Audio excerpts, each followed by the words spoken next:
ನಮ್ಮದಿದು ಒಬ್ಬ ದಕ್ಷ ಅಧಿಕಾರಿ ಇವತ್ತು ಸೆಕ್ರೆಟರಿ ಅವರು ರೋಹಿಣಿ ಜಿಂದಿ ಅವರು ಬಂದು ಇವತ್ತು ನಮಗೆ ಮರಣ ಶಾಸನ ಬರೆದಿದ್ದಾರೆ. ಅವರು ರಾತ್ರಿ ನಾನು ಸಿಕ್ಕ ಹೇಳ್ತಾರೆ, ನಿಮ್ಮ ಮೇಲೆ ಎಲ್ಲ ಕೇಸ್ ಹಾಕ್ಬಿಡ್ತೀನಿ, ಎಲ್ಲ ಬಂದು ಎಲ್ಲ ನಾನೇ ಮುಚ್ಚಿಬಿಡ್ತೀನಿ. ಹೆಂಗ್ರಿ ಮುಚ್ತಾರೆ ನೋಡೋಣ. ರಾಜ್ಯಾದ್ಯಂತ ಮುಚ್ಚಿಸಲಿ ಅವರು.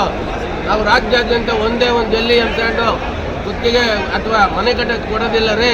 ಒಂದು ಕಡೆ ಪಟ್ಟಾ ಲ್ಯಾಂಡ್ನವರು ಅವ್ರದ್ದೇ ಸ್ವಂತ ಜಮೀನಲ್ಲಿ ಗಣಿಗಾರಿಕೆ ಮಾಡಿ ಸ್ವಂತ ಭೂಮಿ ಹಾಳು ಮಾಡಿಕೊಂಡು ರಾಜಧಾನಿ ಕಟ್ಟಿದ್ದಾರೆ. ಇನ್ನೊಂದು ಕಡೆ ಸರ್ಕಾರಿ ಜಾಗದಲ್ಲಿ ನಾವು ರಾಜಧಾನಿ ತುಂಬಿಸಿದ್ದೀವಿ. ಇವತ್ತು ಎರಡಕ್ಕೂ ಸಮನ್ವಯತೆ ಕಾಪಾಡಿದೆ. ಇವರು ಏಕಾಏಕಿ OTS ಒಂದು ಇದನ್ನು ಆಡಿಟ್ ಮಾಡಿ OTS ಮಾಡೋಕ್ಕೆ ಇಲಾಖೆ ಅಧಿಕಾರಿಗಳಿಲ್ವಾ? ಯಾವುದೋ ಒಂದು ಏಜೆನ್ಸಿ ಕೊಡಬೇಕಾ? ಇದೆಲ್ಲ ಯಾವ ಉನ್ನಾರ ನಮ್ಮನ್ನು ಅಕ್ಲೆಬಿಸ್ತಿದ್ದೀರ?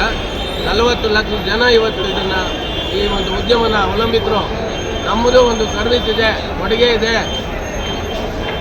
ಆದ್ದರಿಂದ ನಮ್ಮ ಮೂಲಕ ಸರ್ಕಾರಕ್ಕೆ ಇಲಾಖೆ ಅಧಿಕಾರಿಗಳಿಗೆ ಎಚ್ಚರಿಸ್ತಾ ಇದ್ದೇನೆ. ಈ ಕೂಡಲೇ ನೀವೇನಾದರೂ ನಮ್ಮನ್ನು ಕರೆದು ಮಾತುಕತೆ ಆಡಿ ಎಲ್ಲ ಮನ್ನಾ ಮಾಡದೆ ಹೋದರೆ ನಾವು ರಾಜ್ಯಾದ್ಯಂತ ಬಂದ್ ಮಾಡೋದು. ದಯವಿಟ್ಟು ನಾವು ನಮ್ಮ ಜಿಲ್ಲಾಧಿಕಾರಿ ಅನ್ನಿಸ್ಕೊಂಡು ಒಂದು ವಿಚಾರವಿದೆ. ಇದನ್ನೇನಾದ್ರೂ ಪ್ರತಿಭಟನಾ ಆಯ್ತು ಮುಂದೆ ಸ್ಟ್ರೈಕ್ ಡಿಕ್ಲೇರ್ ಮಾಡಿಬಿಡಿ, ಒಂದು ಡೇಟ್ ಅನೌನ್ಸ್ ಮಾಡಿಬಿಡ್ರಿ. ಮುಂದೆ ಅವರೇ ನಮ್ಮಲ್ಲಿ ಬರೋಣ ಹಾಕು, ನಾವು ಅಲ್ಲಿ ಹೋಗಿ ಅಡ್ಡಾಡಿ ಸಾಕಾಗಿದೆ. ನಾವು ಈ ಬಹುಶಃ ಒಂದು 6ನೇ ಸ್ಟ್ರೈಕ್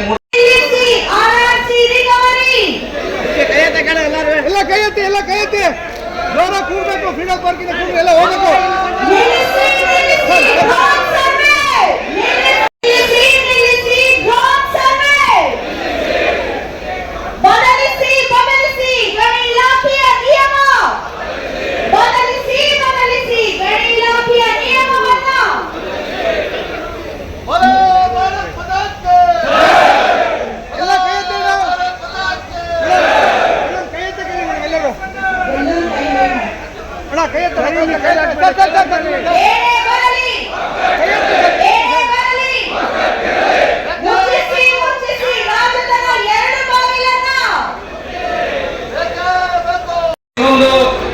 ಹೇಳಕ್ ಹೋಗ್ತಿಲ್ಲ. ನಾವು ಮುಂದೆ ಜಲ್ಲಿ ಹೇಗಂದ್ರೆ ಊಟಕ್ಕೆ ಉಪ್ಪು ಇಲ್ಲಾರ್ದ ಊಟ ಆಗಂಗಿಲ್ಲ. ಹಂಗೆ ಡೆವಲಪ್ಮೆಂಟ್ ನಮ್ಮ ಕಡೆ ಮತ್ತು ನವೀನ್ ಇಲ್ಲ, ಅದು ಡೆವಲಪ್ಮೆಂಟ್ ಆಗಂಗಿಲ್ಲ.